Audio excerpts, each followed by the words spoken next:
I formally welcome you all with a very warm good morning. I hope I am audible to all of you. Today, we are going to deliberate another important stage of our engagement,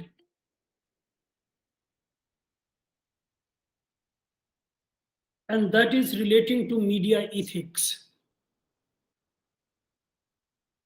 My dear friends, media ethics presented highly controversial, convoluted, paradoxical dimensions in the current scenario of journalism as well as media freedom. In this particular engagement, we are supposed to deal with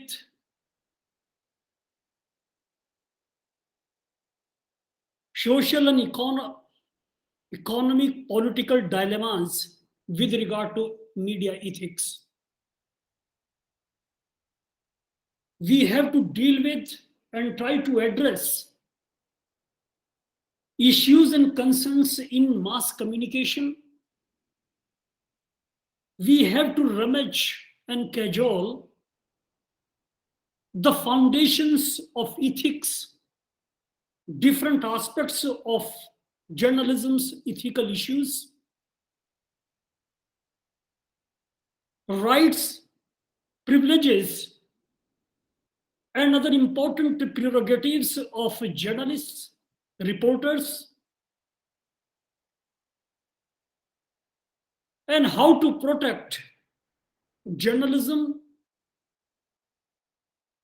and journalism sources, and that too in an age of digital advancement, emergence of technology.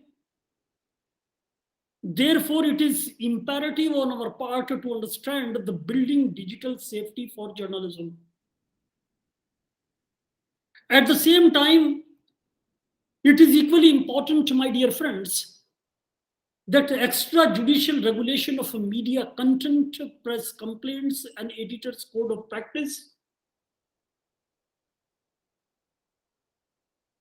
which is the preferred objective of many of the media houses.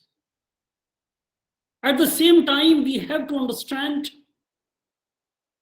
broadcasting standards, commissions codes for advertisement standards, and other important dimensions. Before I formally take you, it is imperative and it should be taken as a prerequisite to understand, or as a precursor, what exactly is the meaning of media ethics. When we are talking of media ethics, my dear friends, we are not talking of philosophy. Though the ethics have always been considered as a branch of philosophy that addresses moral issues arising in connection, particularly in the field of journalism or media freedom, media ethics are pertaining to acquisition, preparation, collection, storage, presentation, representation, dissemination, reception, and sharing of information through the means of mass media. My dear friends, mass media include print media as well. And when we are talking of print media, we are talking of newspapers, magazines, books, and other forms of dissemination of information. Not only print media, recordings, motion pictures, and electronic media, particularly radio, television, and computer. And now we have been witnessing the emergence of internet and digital platforms. My dear friends, media ethics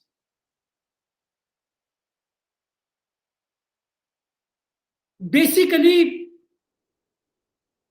seeks to help the media practitioners resolve various moral problems emerging in all the areas of the media communications, like journalism, advertisements,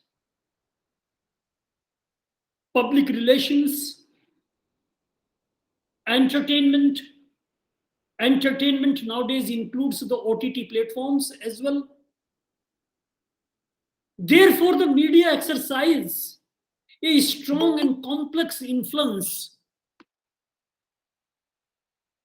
upon the perception and understanding of the world by the public, and consequently upon shaping the personality of each individual reporter or journalist. It also takes into account the interactions of individuals with one another.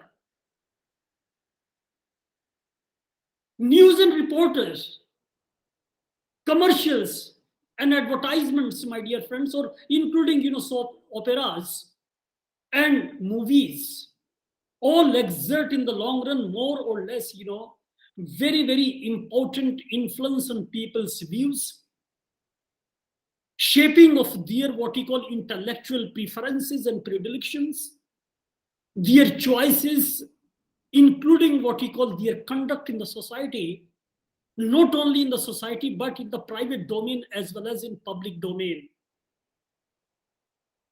And because of this ubiquitous persons, my dear friends, or because of this ubiquity of the media and their growing and increasing persons, the ethical problems that the media practitioners, reporters, journalists face become growingly important.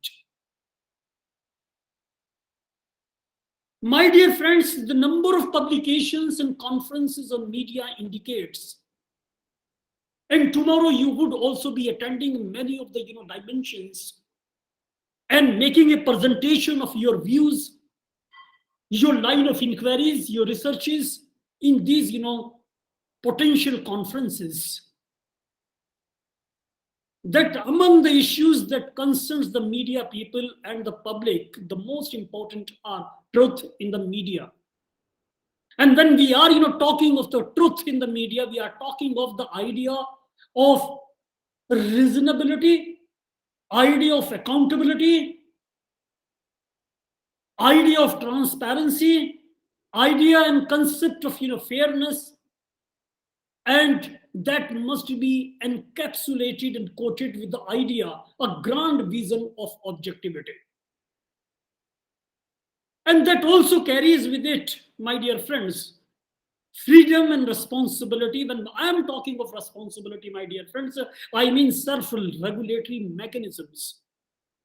The issues relating to privacy and the quality of the media content, that must also be taken into consideration, because when we are talking of content, it means it should be free from any kind of a violence and pornography. This is the basic and the most fundamental understanding, my dear friends, when we are talking of media ethics. My dear friends, if you take into account 1954 declaration, which is popularly known as the Borax Declaration on Journalism, in this particular declaration, there were as many as 5 important fundamental principles of journalism and media freedoms were agreed.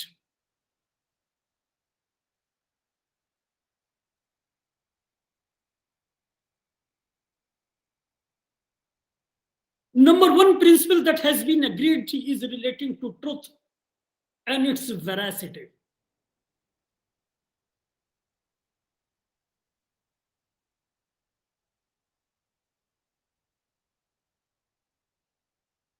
Journalism, when we are talking of journalism, my dear friends, we are talking of justice. We are talking of non-partisan approaches. When we are basically dealing with the fundamental principles of journalism, we are basically dealing with truth and accuracy as the most fundamental and basic principle of ethical journalism. So if you take into account the core principles of ethical journalism, then the truth and accuracy becomes, and that comes at first. Because journalism cannot always guarantee truth, but getting the facts right is the cardinal fundamental principle of journalism. We should always, my dear friends, strive for accuracy, give all the relevant facts we have, and ensure that they have been properly corroborated. When we cannot corroborate information, we should also reduce that line of argument into black and white, and that should also be the part of our reporting as a journalist.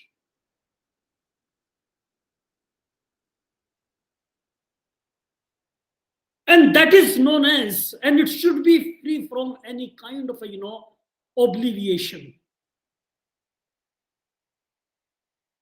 And the second important principle of ethical journalism is independence.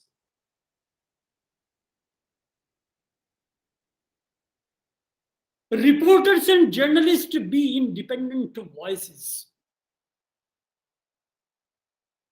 Journalists are expected not to act formally or informally on behalf of special interest, whether the political interest, whether the corporate interest, or cultural or economic interest. Journalists should declare to their editors, my dear friends, or the audience, any of their political affiliations, financial arrangements, or other personal information that might constitute a conflict of interest. It should be in writing, supplied to the what we call the stakeholders. This is known as independence, and that constitutes one of the core principles of ethical journalism. Another important core principle of ethical journalism is fairness and impartiality, as per the 1954 declaration. My dear friends, majority of the stories have at least two important sides. While there is no obligation to present every side in every piece of what we call reporting, every piece of journalism, stories, but at the same time, stories should be balanced and add context. It means to achieve fairness, impartiality, there is a requirement of objectivity, and objectivity is not always possible and may not always be what we call desirable in the face of, for example, brutality or inhumanity. But impartial reporting builds trust and confidence.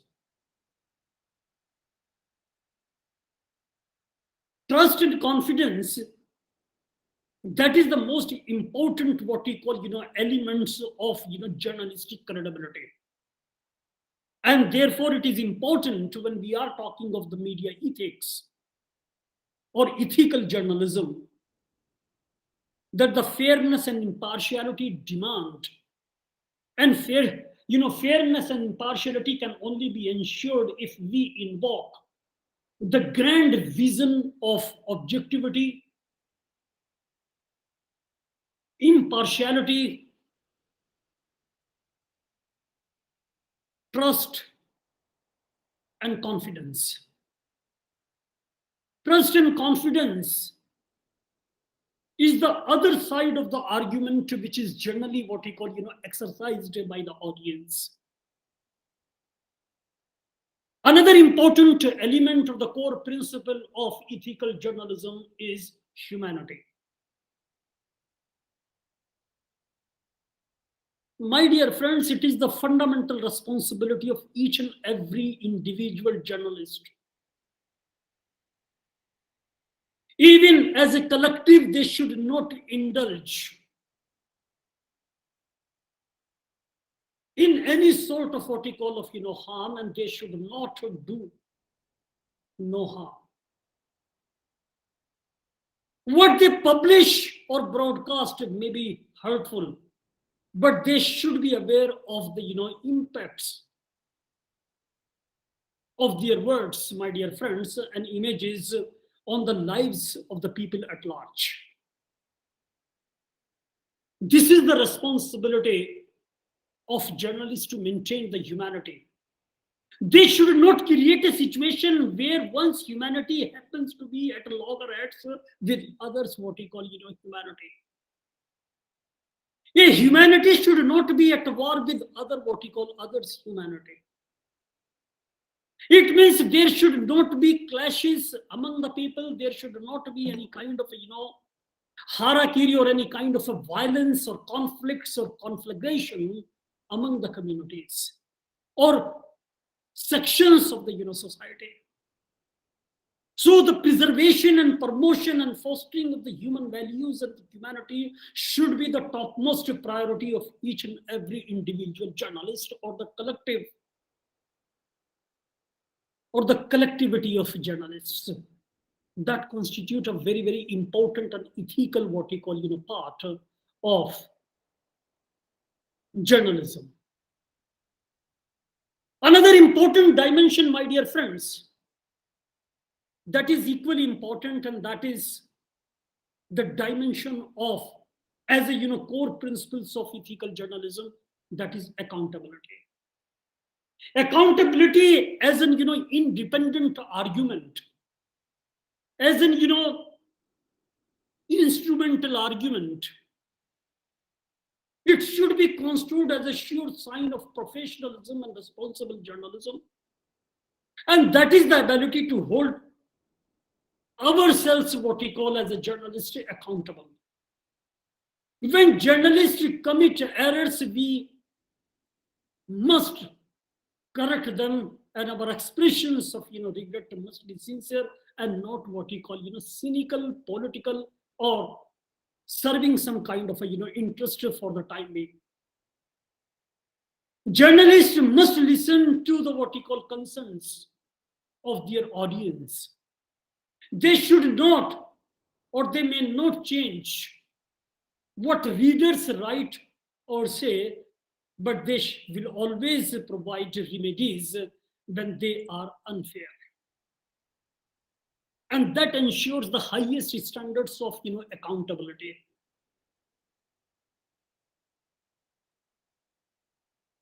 These fundamental core principles of, my dear friends,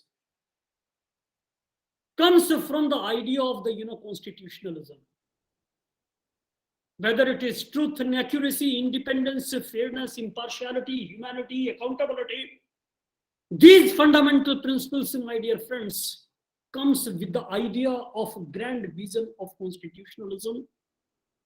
If you take into account South Asian constitutions, you will find these core principles of ethical content have been ingrained in the schematization of the constitutional provisions in the South Asian constitutions and beyond even constitutions of South Asia. You study the Constitution of United States of America, the Constitution of South Africa, the basic laws of Germany and Saudi Arabia, unwritten constitution in the present context of Afghanistan. There is a logic, there is a reason why I'm saying unwritten constitution of Afghanistan. On some other occasion, I will come out with my line of inquiry on this.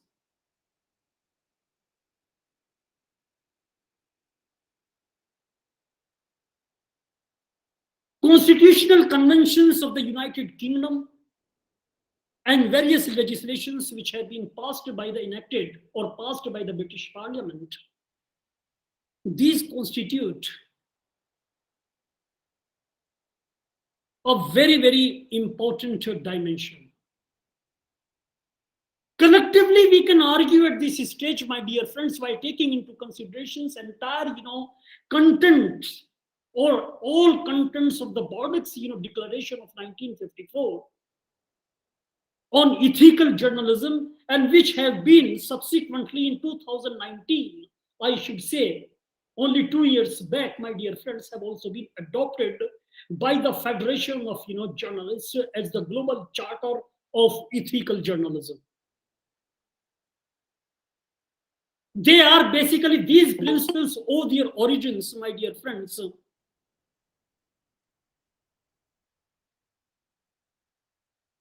from our constitutions. But everything in the constitutions cannot be written. If you today try to cajole these words, you will not find these 5 words in constitutions, but it is the interpretation. It is the inherent value of entire schematization of provisions or the constitutional provisions. We try to infer them. So as an inferential consequence, my dear friends, we try to accomplish these fundamental principles of ethical journalism. But at this stage, my dear friends, when we are talking of media ethics, then we have to lift the plane of our understanding to the global level, and that is, and we should try to understand the global media ethics. From these understandings, based on Borax Declaration of 1954, we should try to understand the idea and the dimension out of this multitude of ethics, and that is known as the global media ethics. My dear friends, as a student of an international educational institution, it is our fundamental responsibility. Not only we have to understand the journalist ethics within the national boundaries, or the idea of ethical journalism at a regional level, but it is equally important to understand the idea of ethical journalism within the socket of global society. When we talk of the global media ethics, then the global media ethics try to what we call or directed at developing a comprehensive set of principles and standards for the practice of journalism, and that too in an age of the global news media. New forms of communications are reshaping, reformulating, recasting the practice of a once what we call parochial craft, serving a local, regional, or national public. Because the biggest stakeholder in entire art of journalism, we find it is the public, the journal masses. It is the massy reality that constitute the biggest what we call stakeholders. Today, news media use communication technology to gather text, videos, images from around the world, and that too with unprecedented speed and varying degrees of editorial. I mean, varying degrees, varying thresholds of the editorial control. Because in today's circumstances, we have been witnessing, when we are talking of media ethics, media ethics has also been tottering under the weight of what we call of ascendance of communication technologies, emergence of the algorithms, what we call driven journalism. So we cannot, and what we have been witnessing, my dear friends, in this kind of a scenario, we have been witnessing the minimalist, what you call, role of editors in editorial control of the news items. And these kinds of technologies, my dear friends, allow news media to disseminate the information to audiences scattered around the globe. And that is why we require the global media ethics. Despite the fact these global trends, my dear friends, most codes of ethics contain standards for news organization, association in specific countries. International associations of journalists exist, and some have constructed declarations of principle, but no global code has been adopted by most what you call major journalism associations and news organizations at international level. This has further necessitated and generated a lot of advocacy for global media ethics. And in addition to statements of principles, more work needs to be done on the equally important area of specific practice guidelines for covering international events. And adequate global journalism ethics has yet to be what we call evolved, developed, and constructed. So this is the importance of global media ethics, my dear friends, and this is very important. But there is a debate, and there is a debate of the global media, and this debate also constitutes a very, very important stage.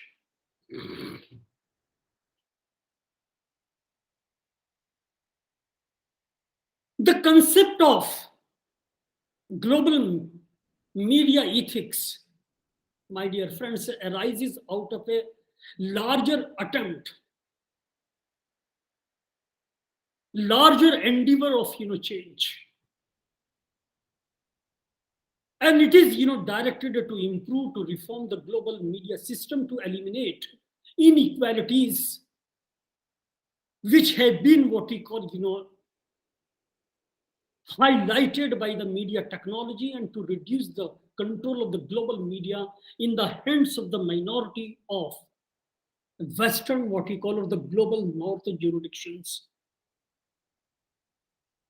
My dear friends, there has been some kind of endeavors to restructure the media system,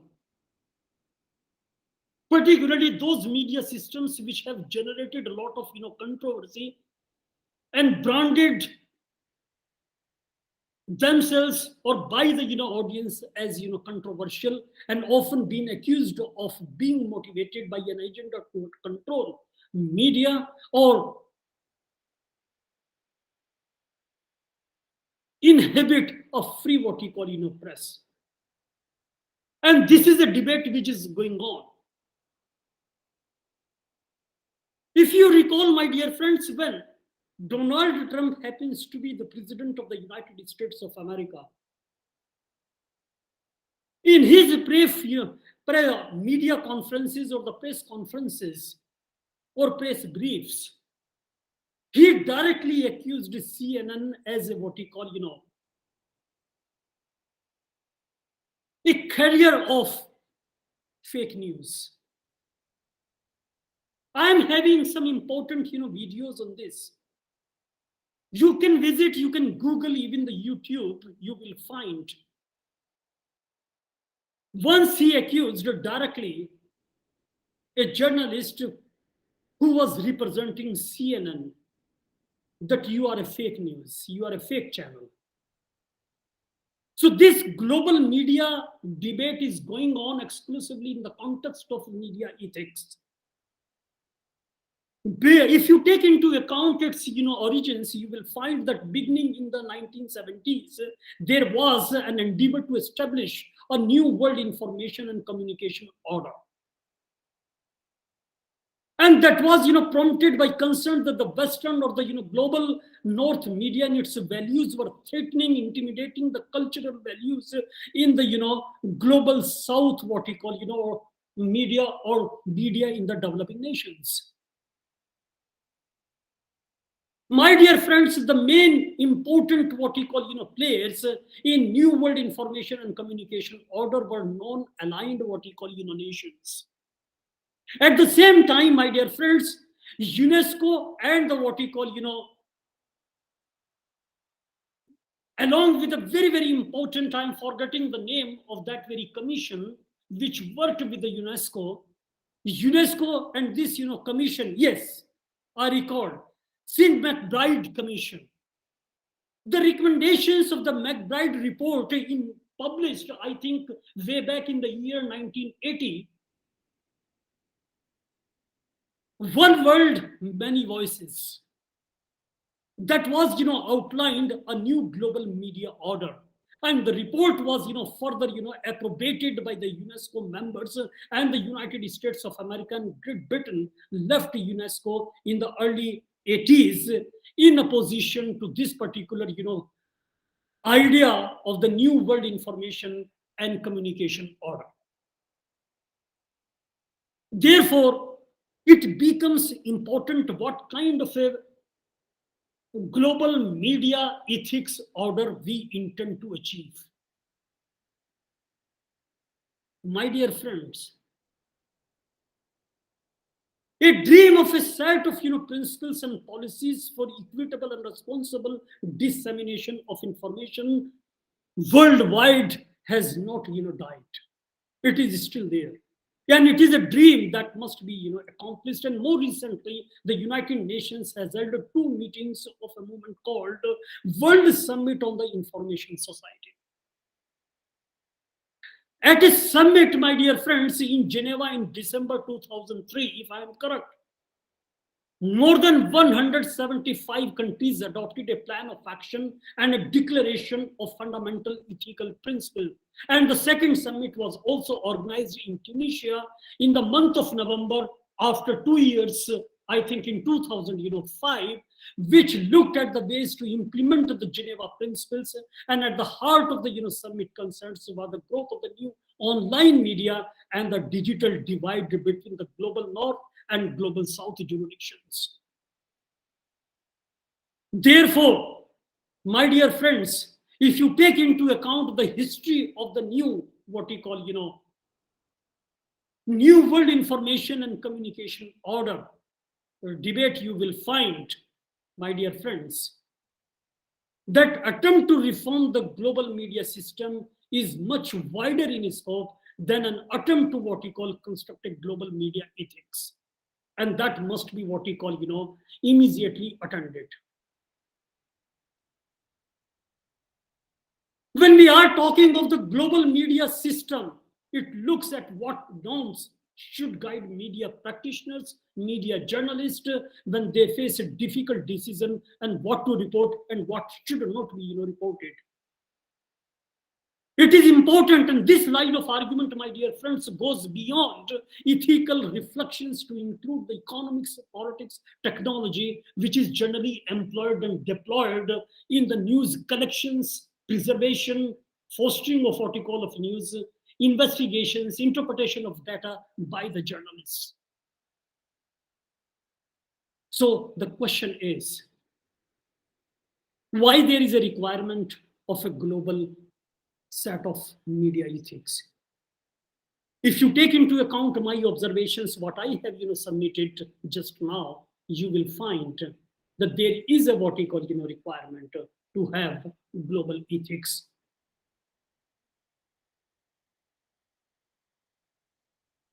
There are at least, my dear friends, 2 important justifications, 2 important grounds, 2 important reasons. There are practical reasons, practical justifications, and there are ethical justifications. An ethical or practical what we call justification is a non-global ethic is no longer able to sufficiently and appropriately address the new problems that are confronted by the global journalism. When you see the second important justification, which with its ethical content, you will find, my dear friends, that the novel global responsibilities come with the global impact and global what you call jurisdiction, or the global encapsulation, or the global what you call reach. So how to deal with these two important justifications, which establish, yes, there is a requirement of the global media ethics.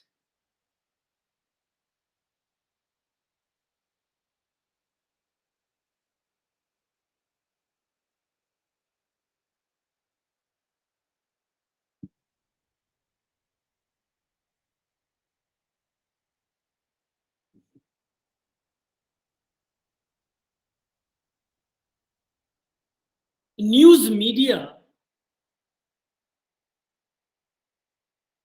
in the contemporary circumstances inhabit a radically pluralistic global community where the impact of the report can have far reaching consequences. It may be, or these consequences could be bad and could be good. My dear friends, news reports which are generated, communicated, gathered, transmitted via satellite or internet, reach people around the world and influence the actions of the governments, governmental machinery, governmental agencies, militaries, humanitarian what you call organizations,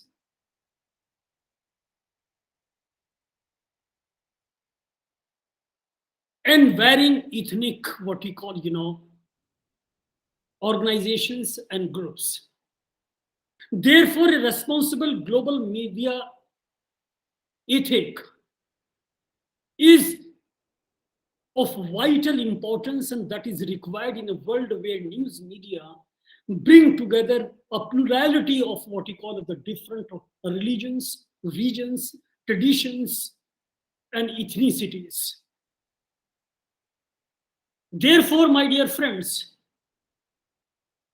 one responsibility is to report issues and events in a way that reflects the global what you call pluralism of views, and to practice a journalism that help different what you call groups understand each other's better, or in a better manner. Therefore, the reports should be accurate, balanced, and diverse, as it has been what you call, or as judged from an international and global perspective.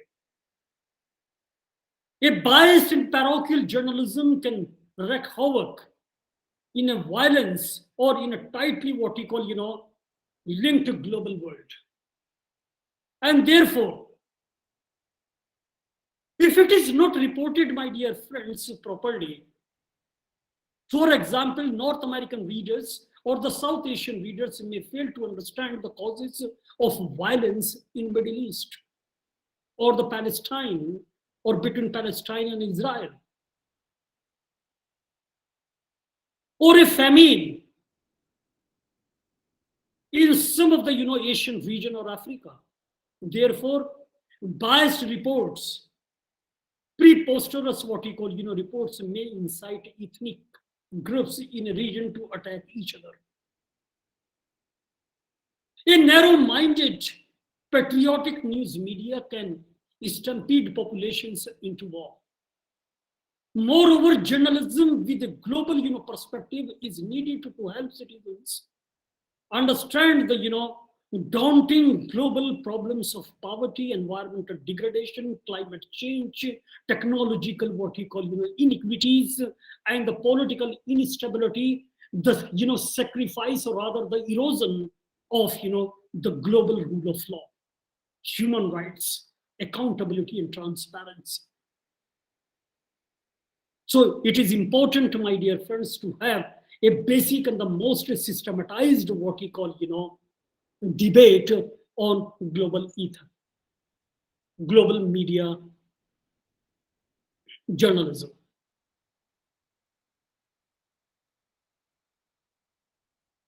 Let me supplement and summarize this particular line of argument.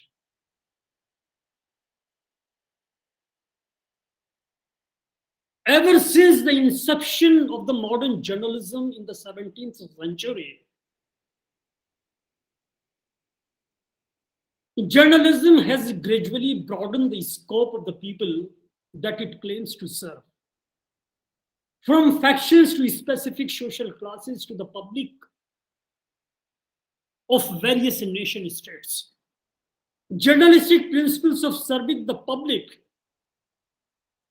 for public good and welfare has been understood tacitly and explicitly, my dear friends, as serving one's own public, social class or nation. The other principles of objectivity, impartiality, and editorial independence were limited by the parochial understandings who journalism serves. For example, impartiality meant being impartial in one's what you call coverage of rival groups within one's what you call society, but not necessarily being impartial to groups outside one's national boundaries. And this is what we have been witnessing even in South Asia. Therefore, the global journalism ethics then can be seen as an extension of journalism ethics to regard journalism's what you call public as the citizens of the world, and to interpret the ethical principles of objectivity, balance, and independence in an international what you call manner, or the global manner. And journalism ethics becomes more cosmopolitan in tone and perspective. And this is how we should try and stride what you call, my dear friends, the idea of the global ethics, or the global media what you call understandings in the context of ethical dimensions. My dear friends, if at all we are interested to develop global media ethics, then there is a need, my dear friends. So far, the conceptualization is concerned at the conceptual what you call level, new philosophical foundations for a global ethics, and that must include the global reinterpretations of the ethical role and the aims of the journalism. We have to introspect our entire idea of ethics. Global reinterpretation of the existing journalism principles and the standards such as objectivity, balance, and independence. You are sanguine enough, my dear friends, to understand my line of submission. Whatever what you call, whether it is Pakistan, whether it is India, Nepal, Bangladesh, Sri Lanka, Bhutan, what has been the role of journalists in the development of our nation states? Two examples are before us.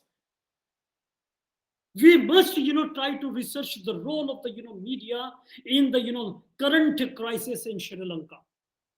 What kind of a coverage, what kind of a reporting has been there, and what has been the role of what you call of journalists or the media in Afghanistan. These are the two important what you call case studies we should try to ponder over. Because the construction of the news norms and the best practices as guides for the practice of global journalism might be gathered from these two important case studies. And this is the research task. More research into the state of journalism, and particularly in an age of globalization. Studies of news media in various what we call regions of the world, and being a South Asian, it is our fundamental responsibility that we must take into our hands this research task. Studies on the evolution and impact of globalization in news media with a focus on ownership, technology, and practice, behavior of the corporate houses who have basically adopted some kind of a hegemonistic control over the news reports. At the same time, it is equally important, my dear friends, to have some kind of a research. Particularly, we should undertake studies on the ethical standards of the new media in different what you call countries of South Asia. studies on the news, what you call coverage of the international, what you call, problems and issues, we generally do not find international canvas of the news items in South Asia and its, broadcasting, what you call, institutions. But at the same time, we should not forget there are, some practical, tasks or the practical, what you call, jobs, which must also be, performed. Actions to implement and support global standards, particularly the applications of the global perspective to redefine the coverage of the international events and issues. We must try to indulge in some kind of a, coalition building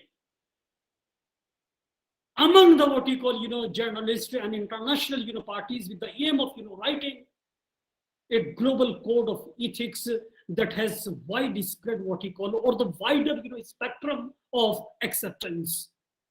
We should also, what you call, try to undertake initiatives to defend and enhance a free and responsible news media, especially in areas where problems are the, what you call, gigantic, what you call, level we witness of the problems. But what should be the, distinctions between what you call the, national or the municipal content of ethics, and how does it differ or likely to differ, my dear friends, from the potential global ethics at, global level? My dear friends, philosophically and epistemologically speaking, the distinct conceptual, what we call, element of a global ethics can be, or can have, rather, I should say, various important incentives and imperatives. Global media ethics, when these ethics are reduced into black and white, they are going to work as what we call the global agents, global, what you call, catalyst, I should say. Because the journalists should see themselves as agents of a global public sphere. The goal of their, collective actions is a well-informed, diverse, and tolerant global information-induced atmosphere that challenges the, distortion of what we call of, tyrants, autocrats, and the abuse of human rights and the manipulation of the information by special interest exclusively based on political chicanery and economic subterfuge.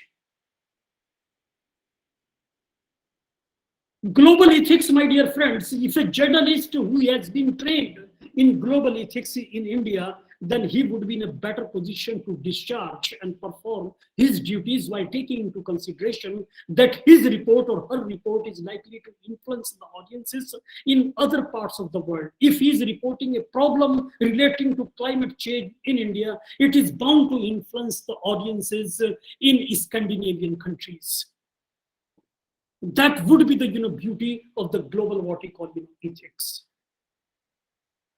Therefore, a journalist would be under an obligation to serve the citizens of the world. A global journalist's primary loyalty is to the information needs of, world citizens.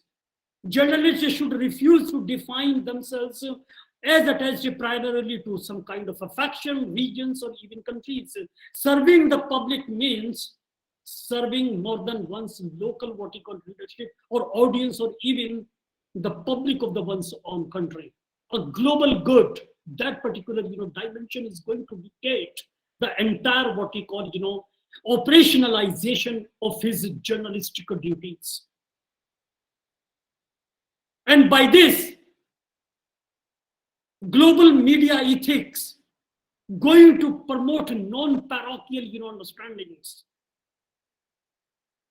Global journalist,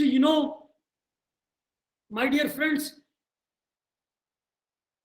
a global journalist frames issues broadly and uses a diversity and cosmopolitan sources and perspectives to promote a nuanced understandings of issues from an international perspective. Journalism, my dear friends, should not work against a narrow ethnocentrism or patriotism. What do these, what you call, imperatives imply for specific standards of journalism, my dear friends, such as objectivity? Under global journalism ethics, objectivity becomes the ideal of informing impartially from an international instance. Objectivity in journalism has usually been understood as the duty to avoid bigotry, biases, prejudices towards groups within one's own what you call country. When we are talking of the global objectivity idea, then the global objectivity takes into account additional responsibility of allowing bias towards one's own country or culture as a whole to distort reports, especially reports on international issues, foreign policy issues, international relations issues, or the global issues like environmental crisis, refugee crisis, or non-international armed or the human rights crisis. Because reports under all circumstances must be objective, and that is the beauty of this particular what we call understandings. Because objective reports, to be accurate and balanced, must contain all relevant international sources and cross-cultural what we call perspectives and ideas and views. Additionally, my dear friends, global journalism also journalisms to be more what we call conscious of the fact that how they frame the what we call global public's perspective on major stories and how they set the international news agenda. And primarily speaking, my dear friends, the aim of the global journalism should be and would be more than helping the public sphere to go well at home, as civic what we call journalists generally argue. The aim should be to facilitate rational deliberation and rational and justified delineation of any of the what we call news in a global public sphere. Therefore, when we are talking of the global journalistic objectives or the global journalism ethics, implies a firm what we call journalistic response to inward looking what we call attitudes such as extreme what we call patriotism or the popular nationalism. It was disturbing, my dear friends, to see how some news organizations during the Iraq war of 2003 or the recently what we call concluded wars and right now ongoing wars between what we call Russia and Ukraine so quickly what we call shocked their peacetime commitments to independent, impartial reporting as soon as the drums of the war started beating. And this is something we have also been witnessed in the national jurisdiction of the Russian Federation. Therefore, cosmopolitanism means that the primary ethical duty of the global journalism in times of conflict and uncertainty is not a patriotism of the blind allegiance or muted what we call criticism. Rather, the public duty calls, my dear friends, for independent, hard-earned what we call news, along with investigations and fact-based analysis. There are certain important what we call therefore, impediments, obstructions, problems that must also be what we call addressed head on. My dear friends, in such a scenario, what is important is that we must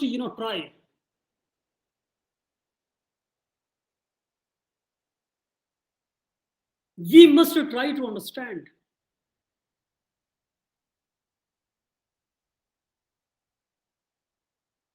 the idea of the universal values.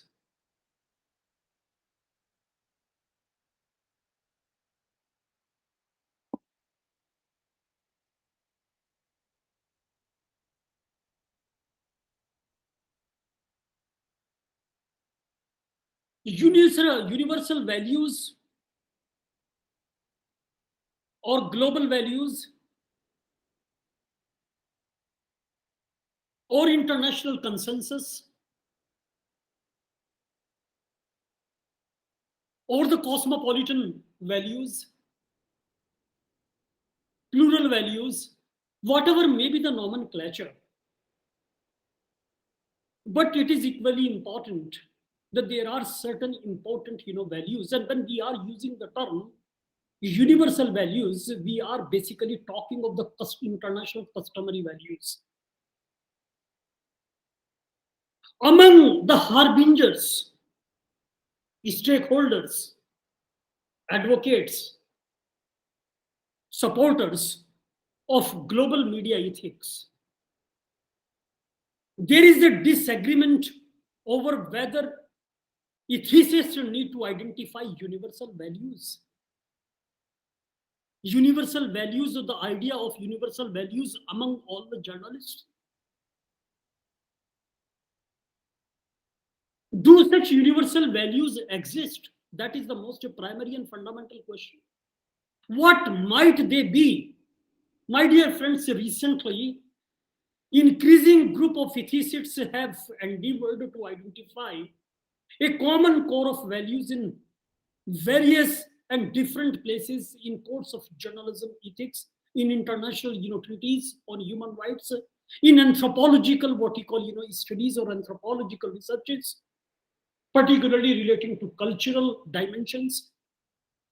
My dear friend, one perspective is that neither universal values nor universal consent is required for a plausible global code of conduct for journalists.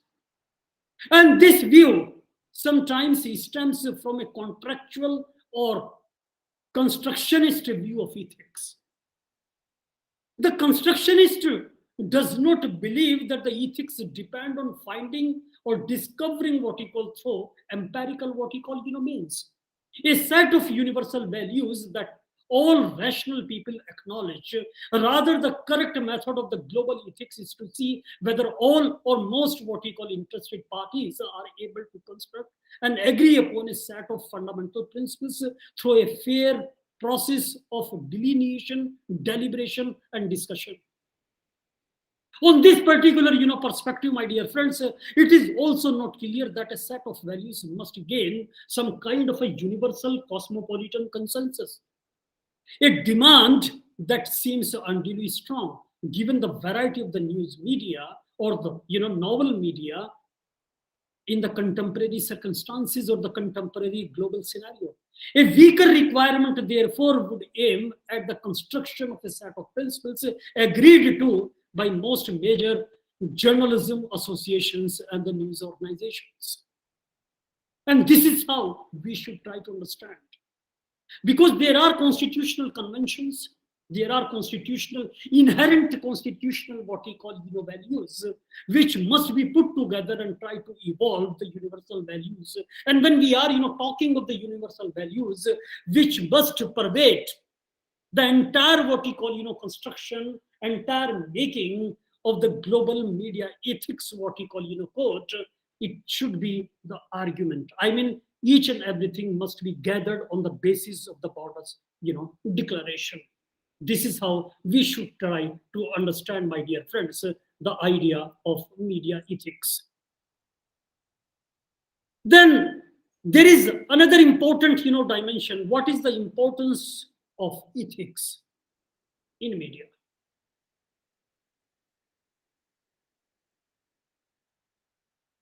My dear friends,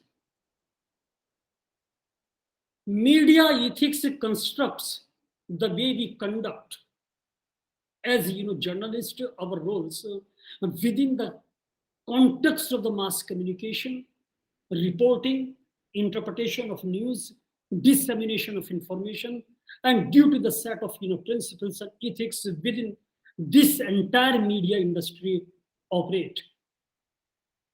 When it comes to news coverage, for example, media ethics concerns subjects such as impartiality, objectivity, balance, bias, privacy, and the public interest, public welfare, and public good. My dear friends, media ethics is important in order to maintain a decent reputation within our own what we call, media house or the media organization. Because media or the news within our organizations generate content within media, and that is unbiased and practice a code of ethics that acts in tandem with our what we call news media's organizational values.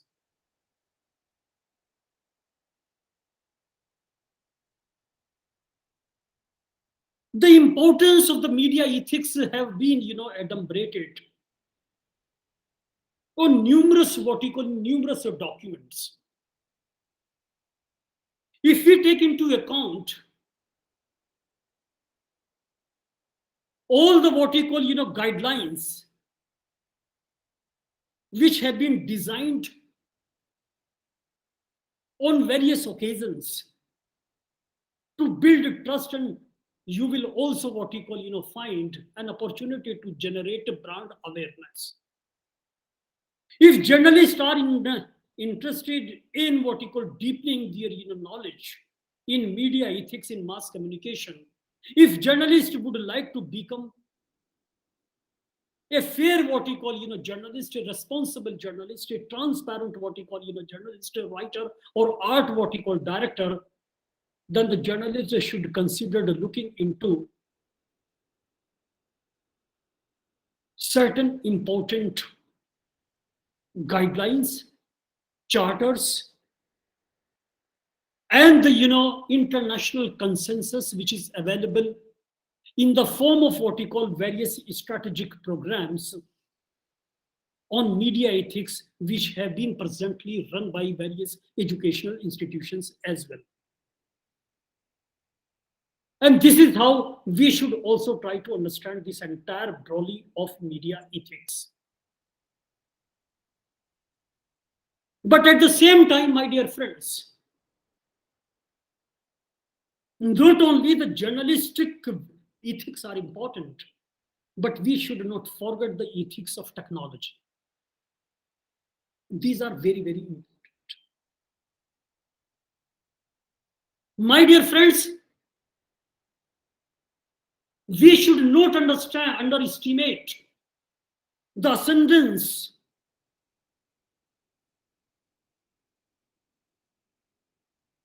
of technology that is also guiding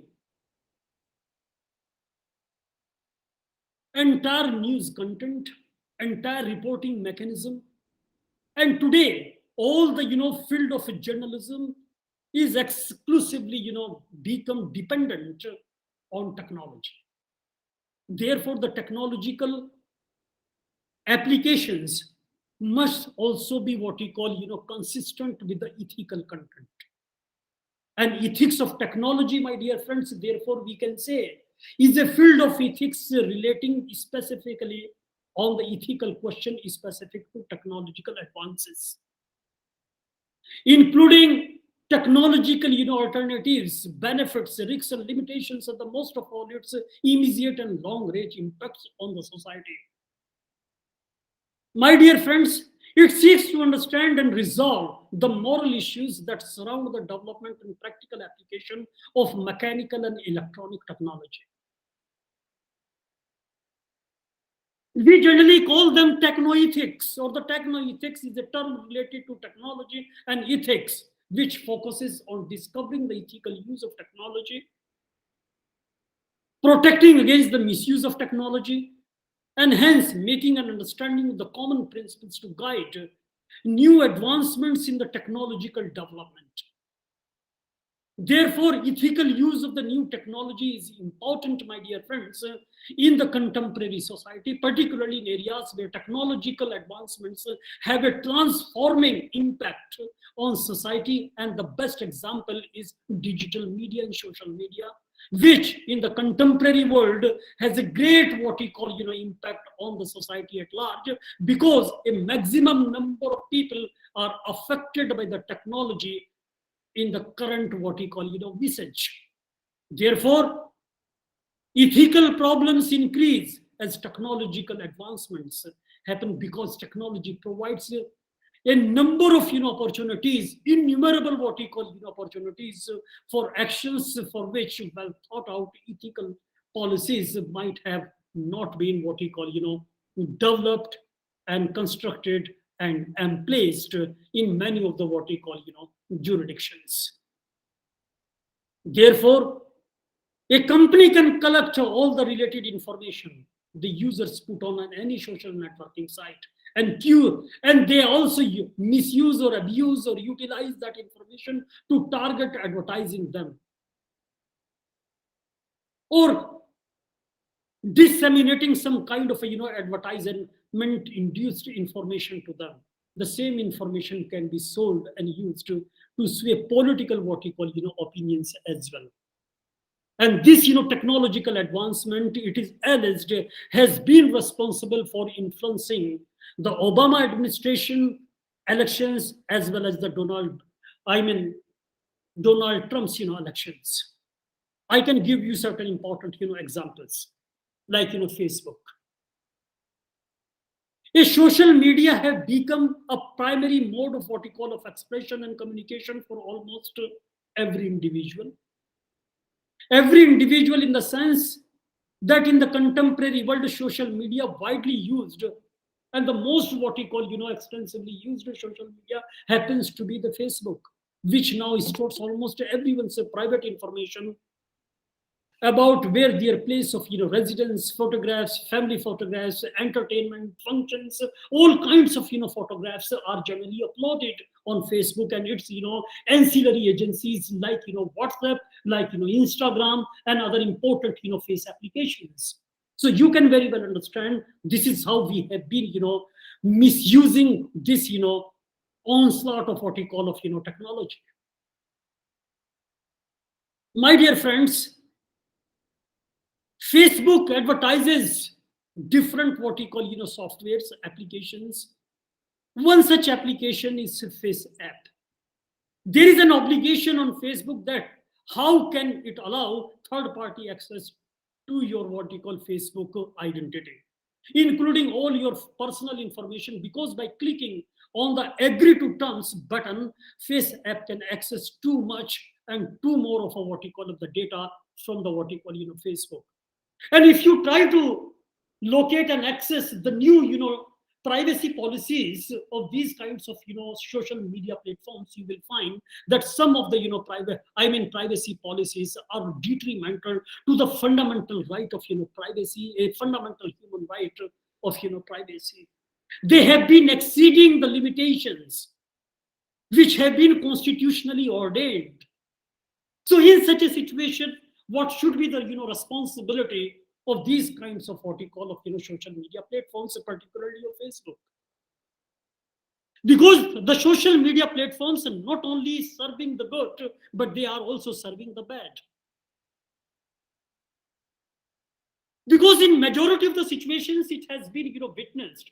In case of any kind of climate change induced violence, in case of any kind of environmental degradation, in case of any kind of a communalism induced violence in a particular locality, in case of the massive violations of human rights in a particular geopolitical entity, in situations of the what we call breakdown of the constitutional machinery in a particular region of the world or a particular geopolitical entity, the first casualty is the internet.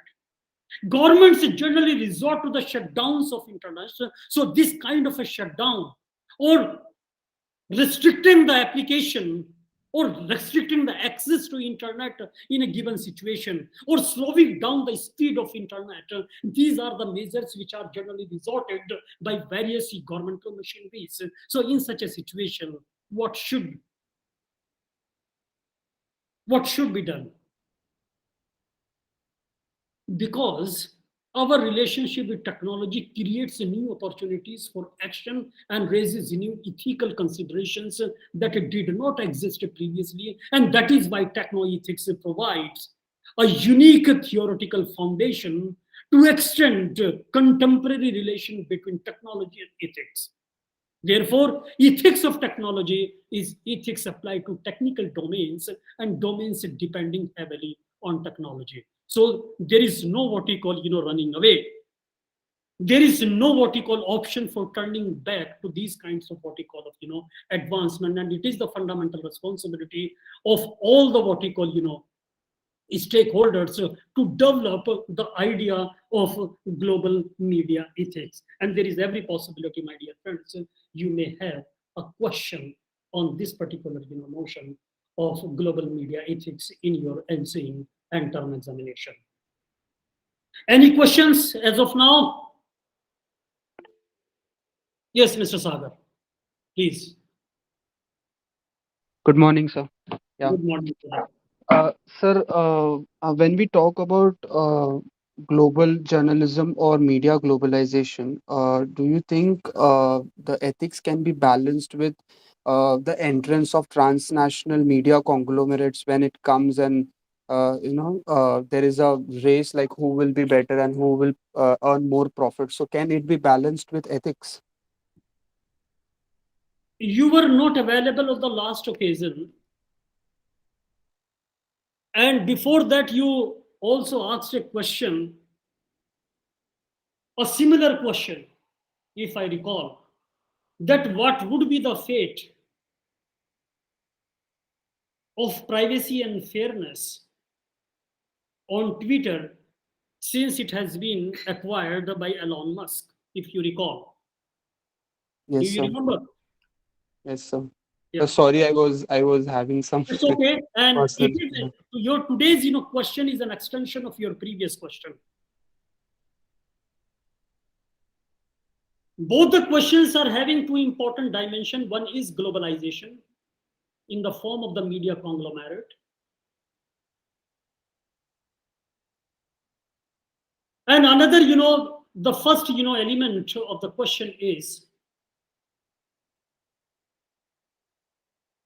that how to ensure the fairness, impartiality, humanity, objectivity, the rule of law, impartiality, and other important ethical values, which are today or in contemporary circumstances having an international global bearing. So when we are, talking of globalization, globalization should never be understood in economic terms alone. It goes beyond the box. But as of now, when we are talking of globalization, it is always understood in economic terms or integrating national economy with that of international economy. It creates some kind of a limitation, and limitation is not the answer. Because we are living in a global village. And my dear friends, global village demands global values. And that is why we have been talking of universal values.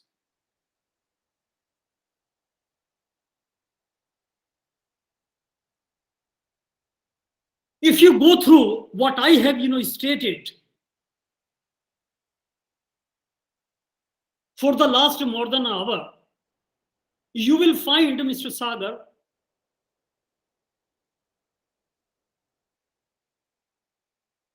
that these universal values are the foundation of the global ethics.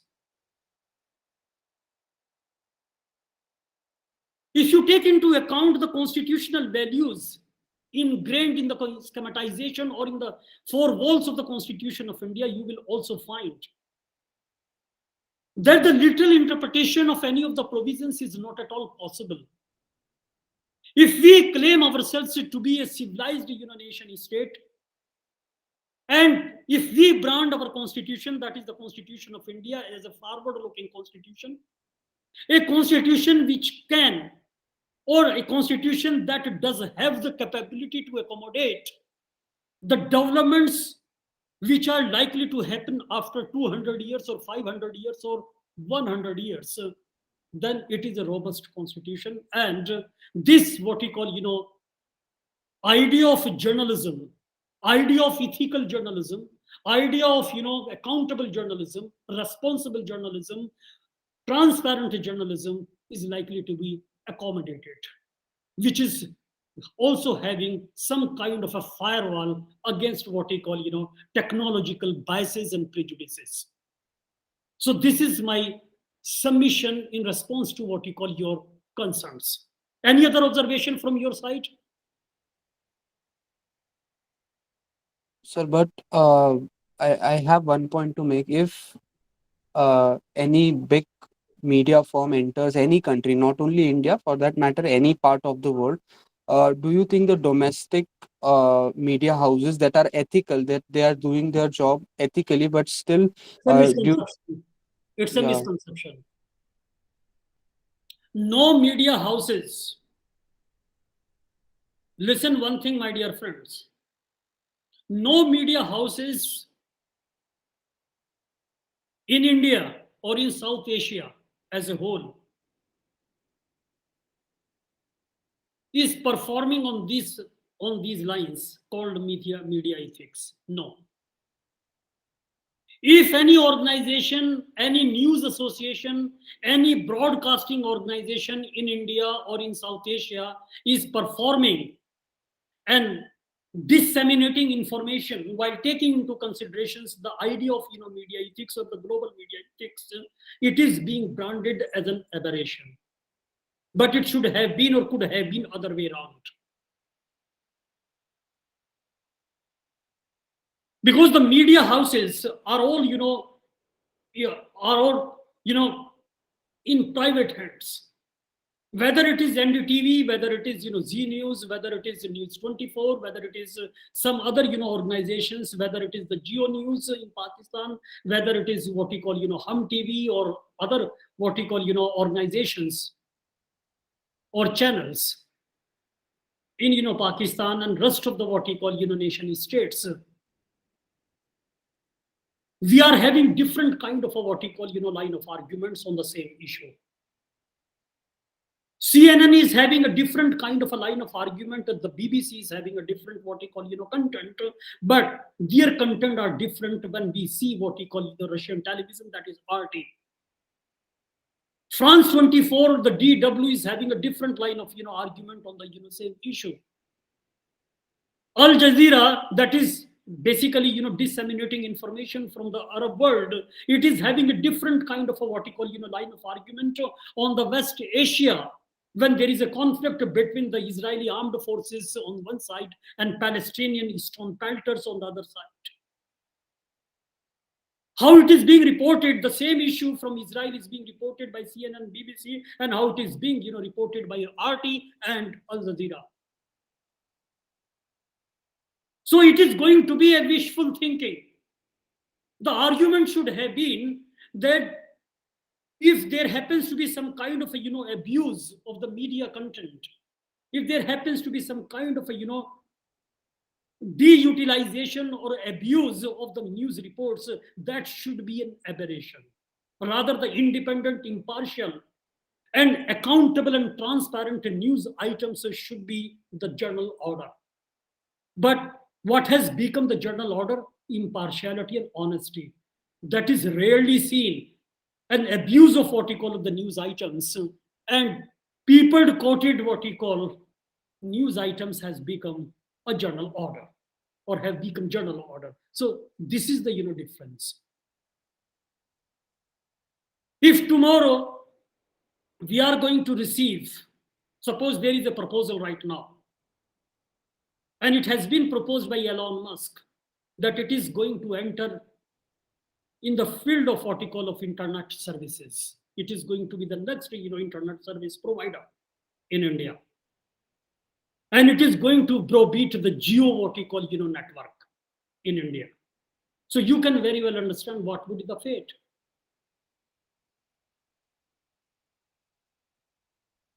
Elon Musk is going to provide the greatest of speed of internet. what we, in comparison to what we have been receiving right now. Elon Musk has also, promised that very soon he is going to make what he call Twitter a public limited company again,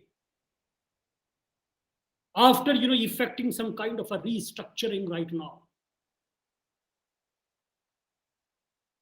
Trump administration has also used his presidency to serve his own industry, didn't trade interest. It is one of the allegations. I am not alleging anything. So there should not be, Mr. Sagar, there should not be any kind of a, allegation. Because when we are, talking of ethical journalism, then it is the personality of an, journalist that is also impugned, that is also, questioned in public domain. So our individual credentials, how a journalist, thinks, how we have been as journalists thinking, that is also equally important.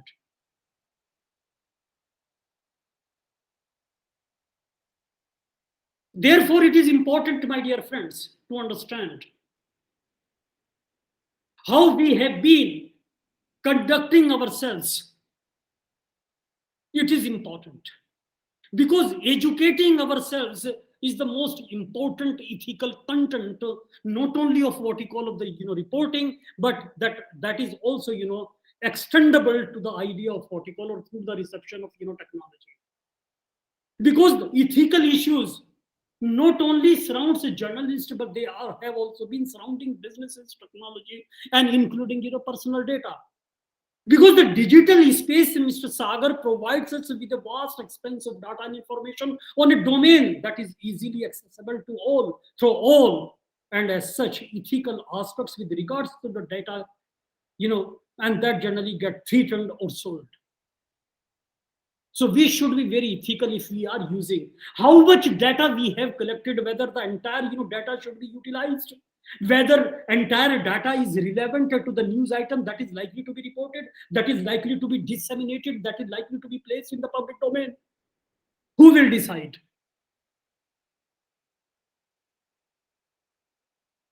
Because generally the journalist see the benefits of having all the information at their commands, at their fingertips.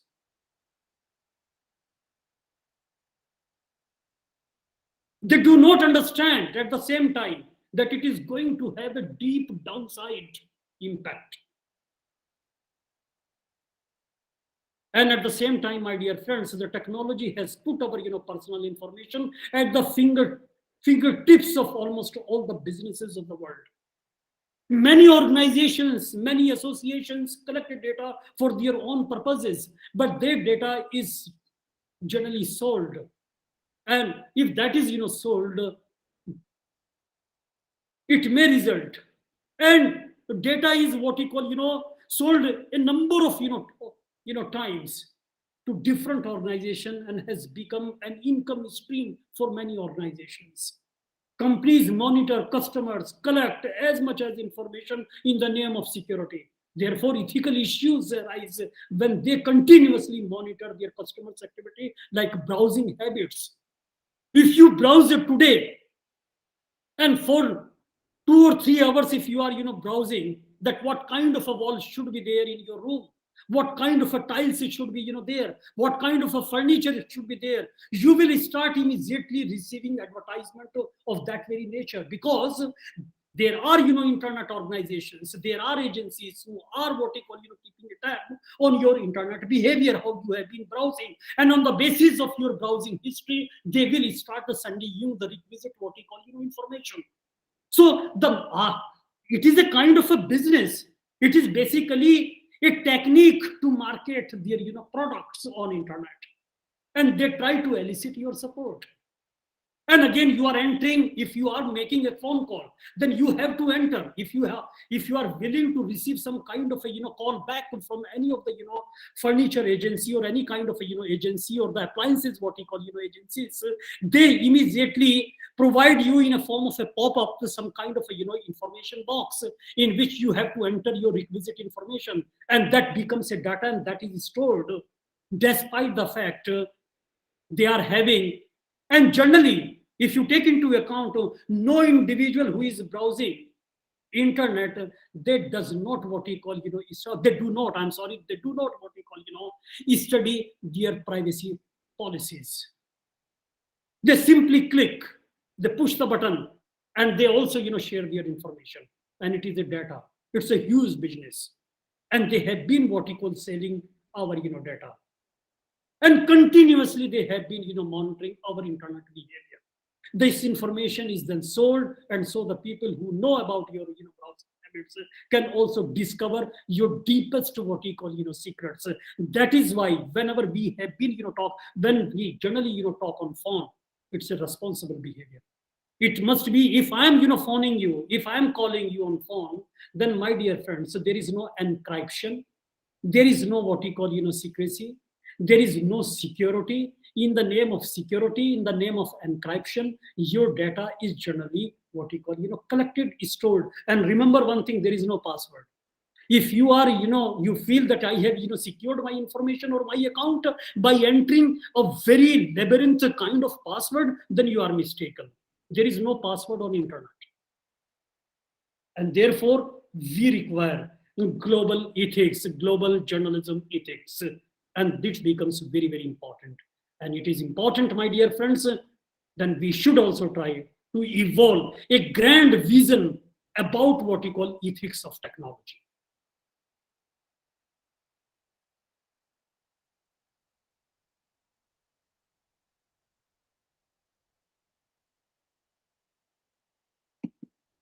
Any other observation, my dear friends, from anybody? Yeah, Mr. Sagar. No, sir.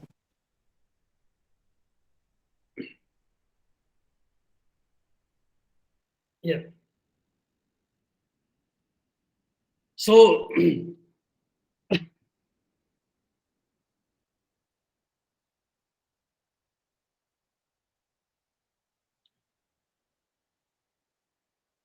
reporters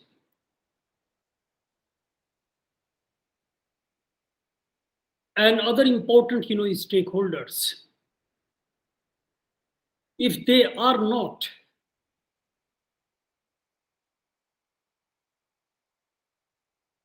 aware of the fact that there are, political and economic influences in media systems,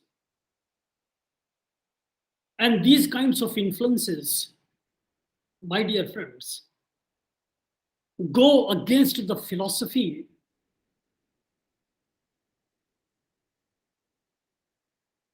of media ethics,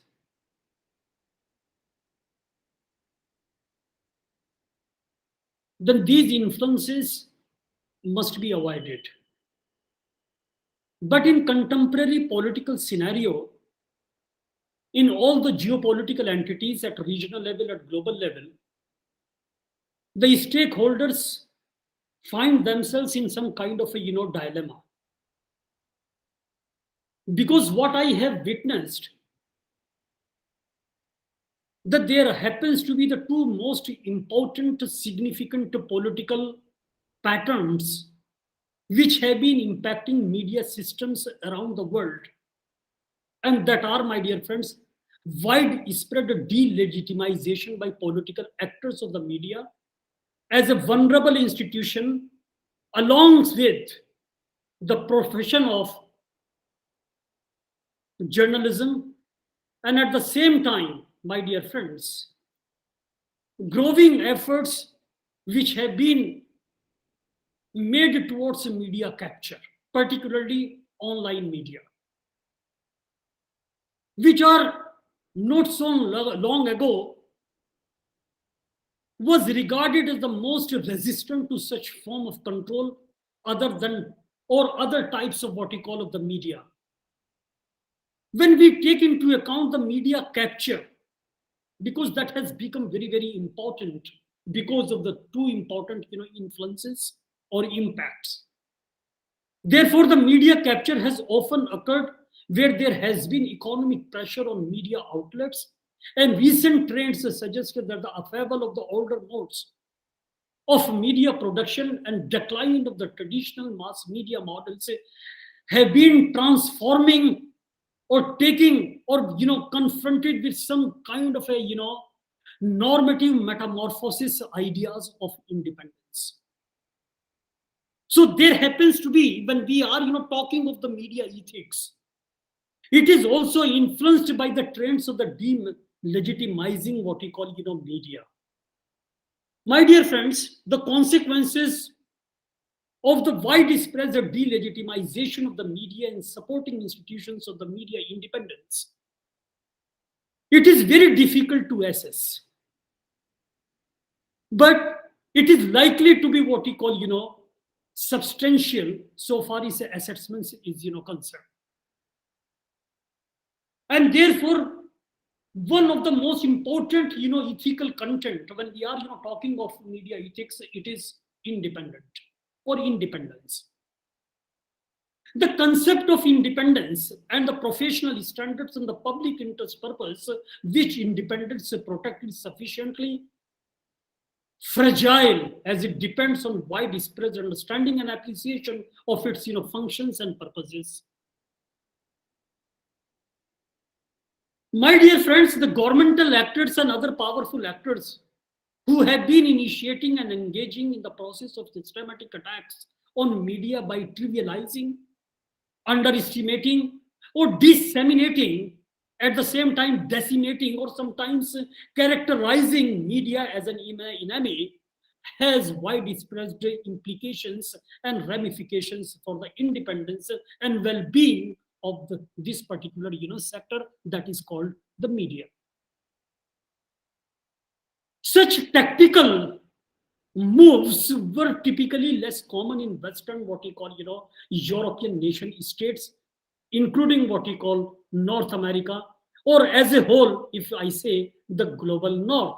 But these what we call regions have recently provided a prominent example of this kind of a process of delegitimization of the media or controlling media or media propaganda. So it is a very, very important and difficult question, my dear friend, whether we are behaving as a journalist or as a propagandist. And it becomes very, very important, my dear friends, particularly when we are talking of the delegitimization of the media, however, is present intensively in many regions and particularly apparent during elections. A common tactic is to blur the distinction between mainstream news media and the mass of unverified content on social media. So rumor mongering, unfounded what we call content, without any kind of a historical research or historical support, the people have been branding all kinds of what we call monuments and other important entities as some other kind of entities. So it's a kind of a delegitimization exercise when powerful actors of established what we call media houses or media what we call or media democracies increasingly delegitimize the media. This is seen as a giving some kind of a growing leeway for leaders in other countries to adopt the same kind of a discourse, and that is why we have been complaining that such and such countries media is biased against our country. Our media is also biased against some other what we call countries. That is why when we try to refer to credible what we call news stories as fake news, as it has been what we call branded, and I have also cited some of the important examples during my today's submissions. This kind of a trend has been used by those in powerful positions to dismiss critical news stories. If CNN has published some kind of a critical story about the Trump administration, then the President Trump branded them as the harbingers or advocates of the fake news. Again, there has been a growing what you call number, a growing kind of a trend for a number of years, but it has become a norm in the period, particularly of the last what you call decade, there happens to be some kind of a prominent use of such kind of a discourse in democratic, what we call, countries. The systematic, my dear friends, the systematic organized delegitimization of the media has occurred most prominently when powerful actors have attacked major elements of the media, including incorporating such attack as part of what we call regular communications with the public. Therefore, delegitimization is a subtle and effective form of propaganda, reducing the public's confidence in the media to perform a collective and vital function as the what we call checks and balances of the government, or idea of what we call constitutionalism that you have already studied in your comparative constitutional law classes. My dear friends, dangerous enough on its own, delegitimization encourages and reinforces attacks on the media by other factions in the society. Put together, all this has the power to intimidate journalists and disrupt public faith in the foundational principles of the functions of the media and press, as well as the credibility of the facts and science. This can have far-reaching implications, of far-reaching consequences for the status of journalism and for journalist safety, for basic democratic practices. Delegitimizing can be seen as a part of the greater problem of political and social what we call polarization, including sustained attacks on the legitimacy of the public institutions, including independent judiciaries throughout the world. And it has become a global what we call phenomenon when we are witnessing the erosion of the ethical journalism. While the broad threat to media independence is clear, there are specific aspects of the delegitimization process that can be what we call further if I am not wrong, further researched. Because one effect is to weaken media institutions, and we have been what we call weakening these institutions. And what are the symptoms of weakening the institutions? And it is basically the direct impact of the delegitimization. Weakening media institutions by making them more vulnerable to legal threats, silencing marginalized groups in the society, contributing to media what we call consolidation as independent media face advertisers and investor what we call fear, discrediting professional journalism, lowering support for the fact-based inquiry and the rule of law, erosion of the idea of the human dignity. These are some of the important what we call factors which are responsible for the delegitimization impact of independent what we call media. My dear friends, efforts to curtail criminal defamation are still ongoing in many regions, but the dangers from civil lawsuits with high cost and high risk are also rising, growing, increasing, and ultimately leading to a greater likelihood of bankruptcy of the media outlets. Independence is weakened, my dear friends, of the media houses, where the right of journalists to criticize public officials is threatened. A general assault on the media can lead to measures making journalists more frequently liable for publishing state secrets, and their capacity to shield sources can be reduced. Therefore, delegitimizing media makes it easier to justify these legal changes that make the news businesses even more what we call insecure and precarious. And a sense of precarity is also pervading inside the journalists.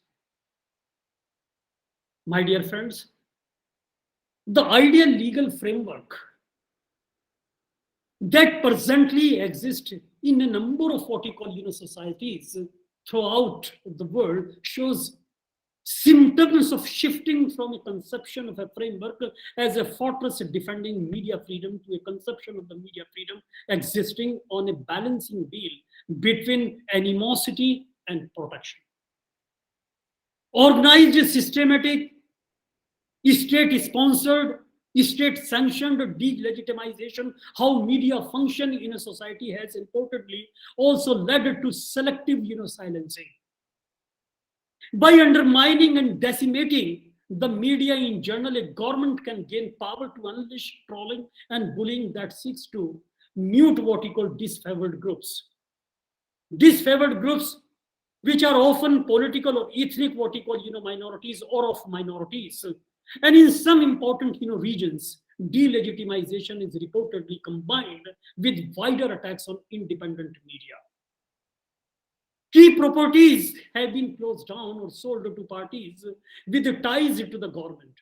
Newer entrants, my dear friends, linked and associated to state, what you call, state power and the vast resources gain generally, sway. Opposition to these, what you call, or these, any kind of a, opposition, or rather, let me put it like this, any kind of what you call, challenge to these, pressures may strengthen the defense of the press and civil society and mobilize the public in protest. But in some cases, this sort of, conflicts leads to fear-induced apathy or withdrawal. Ultimately, my dear friends, it is the advisors and the investors who are generally scared of by delegitimization. And that is the most, I should say, most important, what we call, flagrant, facet of this kind of a, delegitimization exercise. Because let me conclude it, and thereafter I will further what we call, extend our, deliberations by taking another important what we call, engagement, another important, topic, because each and every topic is, having some kind of a connect. My dear friends, it is ethical. It is one of the most important manifestations of the ethical journalism, and that is media independence. Media independence and the dissemination of information plays a very significant role in the knowledge creation and in the democratic decision-making process. Tactics of delegitimizations impart on this particular, function by placing doubt on the relevance of the information, leaving questions open as to whether the media are so biased as to be capable or incapable of acquiring relevant data, and discrediting the professional standards of journalists by rubbishing the notion of a verifiable account of reality. The debate is, pushed into contestation about particular, discrete facts instead of assessment of the wider narratives which give meanings to facts and which what we call, mobilize audience identities in varying ways. Such deeper considerations are overshadowed by deliberate portrayal and depiction of the press as the opposition, which generally corrodes the reputation of media, weakens their independence, and undermines dialogue and free expressions of dreams, desires, and goals and ideals, often ethical journalism or ethical journalism induced media in the democratic societies or in various political setups. I will continue. Any questions as of now?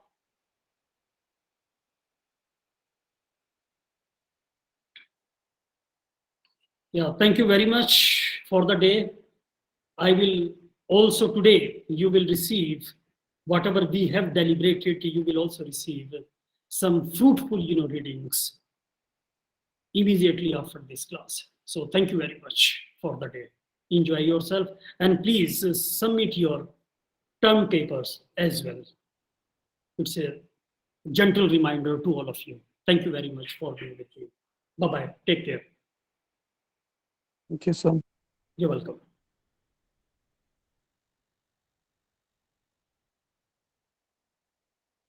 Thank you, sir. You're welcome, ma'am. Thank you.